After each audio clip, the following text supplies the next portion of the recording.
डोळ्यात एकच ओरबाडून दिली जाते आणि अशा वेळेला आपण स्टँडला बोलणे मदत असणार का? तुम्ही कोणत्या पक्षात नाही त्या पक्षाबद्दल मला बोलायचं नाही, पण पक्ष स्थापन केल्यानंतर पक्षाला एक काहीतरी हेतू लागतो, दिशा लागते, ती काहीच नाहीये.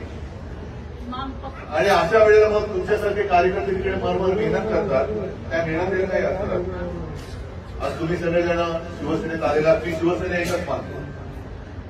शिवसेना हे नाव दुसऱ्या कोणालाही देण्याचा निवडणूक आयोगाला अधिकार नाही हे मी उघडपणाने सांगते, आज तेच बोलत होते. त्याच्यामुळे शिवसेना आपली एकच, फक्त निशाणी बदलते.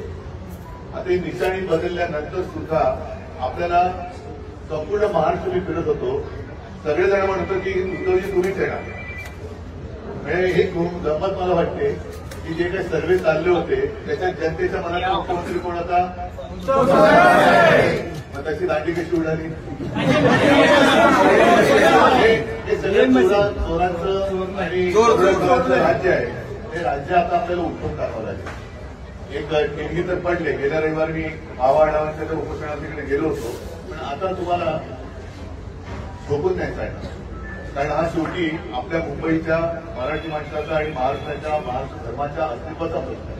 आणि योग्य वेळ तुम्ही कशा हातात घेतले, शिवसेनेचा भगवा हातामध्ये घेतलेला आहे. तुमचे जे काही प्रश्न आहेत ते सुरेश तुम्ही तर विभाग प्रमुख आहातच, जिथे जिथे माझी मदत लागेल, जिथे जिथे आपल्या आमदारांची मदत लागेल तुम्ही येऊन सांगा आणि पूर्ण ताकदीने, नुसतं नाही पूर्ण ताकदीने तुमच्या पाठी शुभेच्छा देतो. जय हिंद, जय महाराष्ट्र.